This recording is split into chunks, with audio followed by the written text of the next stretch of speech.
It's Thursday, April 7th. Happy opening day. We have made it after some uncertainty about whether this MLB season would start on time. We are just about a week late. Opening day for some teams on Thursday. For the Toronto Blue Jays, it will be on Friday as they host the Texas Rangers for a 3-game series. I'm Nicolantonio. This is the 7th Inning Stretch podcast. You can subscribe on Apple, on Google, and wherever you find your podcasts on most major podcast providers. You can also subscribe to the Jays Bach channel on YouTube to watch the podcast as well. Hoping to be a weekly occurrence this year. I'm thinking maybe Mondays are good days, but today is Thursday, and we have to do a special edition for opening day to get you set for the Blue Jay season. So, in case you have sort of not been paying attention, let's catch you up really quickly. Last season, the Blue Jays finished with 91 wins, 4th in the American League East, and missed out on the playoffs by just one game. They lost the reigning AL Cy Young Award winner Robbie Ray. He signed in Seattle. They lost Marcus Semien, who finished 3rd in the MVP voting. He went to Texas and will be in town on Friday for this opening series. However, they did sign Kevin Gausman, who was one of the best pitchers in the National League last year from the San Francisco Giants. They traded for third baseman Matt Chapman from the Oakland Athletics, a 3-time Gold Glove winner and former All-Star, coming off a couple of down seasons offensively, but hoping to regain some of that offensive form in the American League East. He had hip surgery at the end of 2020, hoping that he is fully recovered from that and regain some of that offensive flair. But he's been a steady defender in this league for a long time, and the Blue Jays hope that acquiring him will help shore up their infield defense, make Bichette at shortstop a little bit better, and just overall improve the team. So high expectations for this team entering the season. Many picking them to win the World Series, which makes me a little bit uneasy because the last time there was this much confidence in a Blue Jays team was back in 2013 when they won that offseason as well, acquiring R.A. Dickey and Josh Johnson and Mark Burley and Jose Reyes and Melky Cabrera. And they were everybody's pick to win the World Series, and it was a disastrous season as they finished last in the AL East and didn't make the playoffs until the 2015 season. Also, as a Toronto sports fan, I am conditioned to expect the worst and for things to go poorly, especially when everybody thinks they are going to go well. So, knock on wood, fingers crossed that this Blue Jays team does live up to the hype, but there is a lot of hype, not just in Toronto, but around Major League Baseball as well, that this young team, the young core with Vlad and Bo and Alek Manoah and those guys, joined by the veteran types of George Springer and Gausman and Jose Barros, who was acquired last year, they can take a step and not only make the playoffs this year, but make a deep playoff run. So that is where we sit in terms of expectations. This team should be very good. Of course, games are not played on paper, so we are going to need to see it. And the start of the season will present a very big test for them. In April, they've got one series against the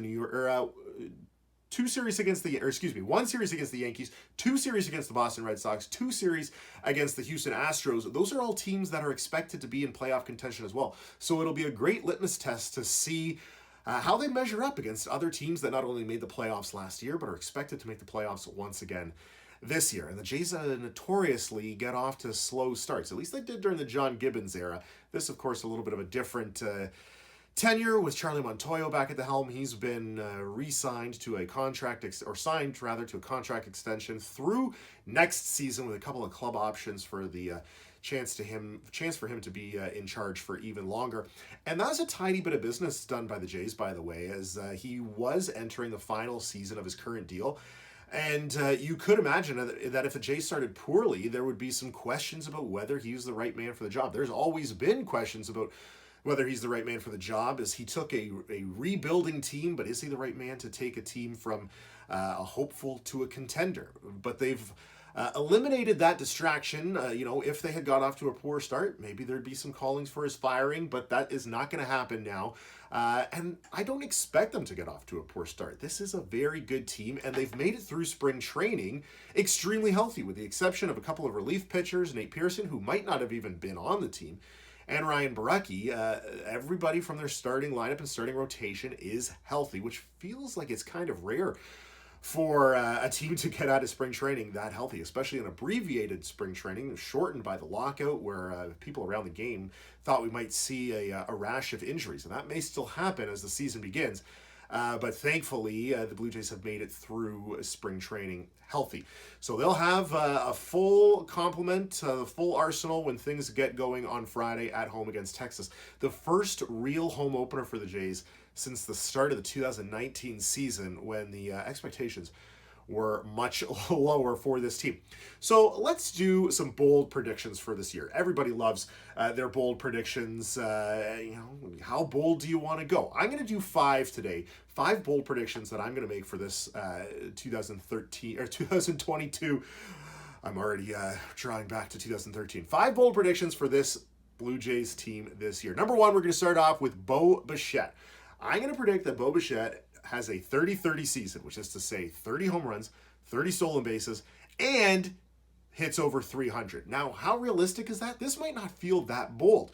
Bo's only 24 years old. Last season, he hit 29 home runs, stole 25 bases, and finished the season with a .298 batting average. So he was right there on all of those categories. Now, I'm banking on Bo Bichette taking another leap forward. Of course, this assumes good health. I think that Bo has a 30-30 season in him and can hit over 300. He led the American League in hits last year. So maybe this one is not that bold. All it does is assume that he can do what he did last year with just a little bit more. So that's where we're going to start off. Bo Bichette, 30-30 season and hitting over 300. Bold prediction number 2. I'm going to say Jose Barrios, Kevin Gausman, and Alek Manoah, the projected top 3 starters for the Jays, all finish with at least 15 wins. For context, last season, the Blue Jays did not have one 15-game winner. Even Robbie Ray, who won the Cy Young, he finished with 13 wins last season, and that was second on the team to both Hyunjin Ryu and Steven Matz, who had 14, and they both missed some time with injuries. So, of course, again, this is going to assume good health for everybody. But I think the Jays can potentially have 3 15-game winners in the rotation, and those 3 would be the 3 that you slate to start a playoff series, and that's a pretty good-looking rotation if they can, of course, if they can make it, but that's a strong rotation.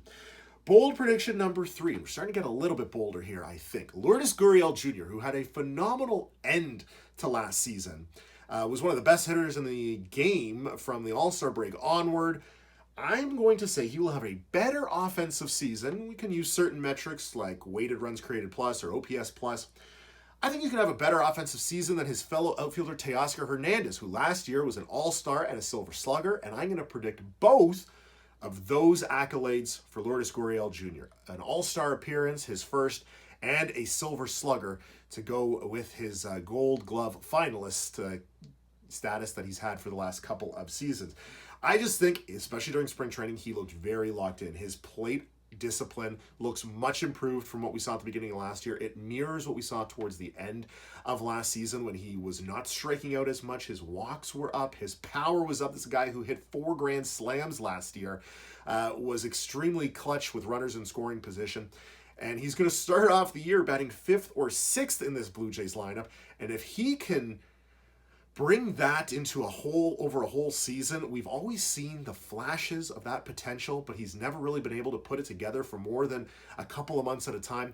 I'm going to say that Lourdes Gurriel Jr. does figure it out this year, puts it together for a whole season, and is one of the best players in the American League offensively. Bold prediction number 4. And this is where things will start to get a little wonky for sure, because Nate Pearson, beginning the season on the injured list with mono, is putting a little bit of a wrinkle in this plan, because I'm going to predict that Nate Pearson will finish the season as the closer for the Toronto Blue Jays. He has come up as a starter. The plan was for him to continue to be a starter this year, but maybe have sort of a hybrid bullpen role. He's going to miss some time now. He's going to be shut down because of mono, and I'm not sure what the plan is going to be in terms of getting him built back up to be a starter again this year, or if they're just going to bring him up and throw him in the bullpen. This also banks on a little bit of regression and struggle from incumbent closer Jordan Romano, which I don't like to predict. It's just something I've got a little bit of a weird feeling about. Romano has struggled with injuries in both of the last 2 seasons, and at times has shown to be ineffective. At times, a lights-out closer. 100-mile-an-hour fastball, great slider, but at times he has looked a little wobbly, and just something in my baseball gut says that he is maybe not going to have the season that we are anticipating. And Nate Pearson, with that power fastball and the great slider and curveball, might be able to work his way into late inning relief role. And by the end of the year, I think we are going to be seeing him closing games for the Toronto Blue Jays. And if he can be as effective as what we saw in flashes last season at the end of the year when he pitched out of the bullpen, I think he can be a pretty effective closer for this team. That's not to say that that's going to be his role moving forward. Still a young guy, and I think the management team still will hope that he is going to be a front-of-the-rotation starter at some point. But I think for this year, with the eyes on a World Series title, they're going to do whatever they can to put guys in a position for that goal. Not necessarily what is best for their long-term career. Not to say that they're going to hinder his progression, but I think that might be the best role for him moving forward. And bold prediction number 5, I am going to predict that for the first time in franchise history, the Blue Jays are going to win 100 games. The club record is 99 back in 1985, but in that season, they only played 161 games. So there was a chance they could have gotten to 100 for the first time and only time back in 1985. But I think obviously, this is a bit of a stretch, and with the very tough American League East, it sort of hinges on the Jays being able to get a lot of wins against their American League East rivals. And you know what? I think they can do it. What is an opening day podcast without the boldest prediction possible? Why not be optimistic? That's what opening day is all about, being as optimistic as possible for your team.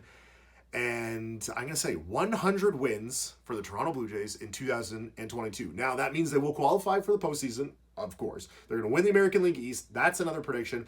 I think, I don't know why, and maybe I don't want to throw my hat into the ring of everybody else picking the Blue Jays to win the World Series. I'm going to sadly predict that the Blue Jays will lose in the American League Championship Series to the Chicago White Sox. That's not to say there's not a World Series championship in store next year or the year after, or to say that I don't think they can win the World Series. I absolutely do think they can, but maybe I'm just guarding myself against the heartbreak that seems to befell Toronto sports fans oh so often. So there you go. 100 wins, but a loss in the American League Championship Series. I do think Vladimir Guerrero Jr. is going to have another MVP-type season. I don't think Shohei Ohtani is going to have another MVP-type season, and I do predict that Vladimir Guerrero Jr. will win the American League MVP this year at just 23 years old. All right, so there's my 5 bold predictions, my season preview prediction as well for how I see the Jays finishing this year. What do you think? Let me know. You can find me on Twitter at MattOnJays, MattonJays. Don't forget,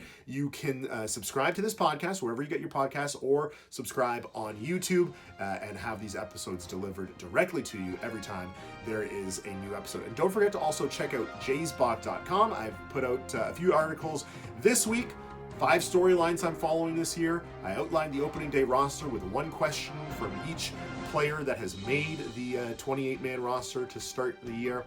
So just some good content there, and more to come as the season gets underway and continues. It's going to be a very fun 6 months if you're a Toronto Blue Jays fan. I am certainly looking forward to it. I hope you do as well. Enjoy the games.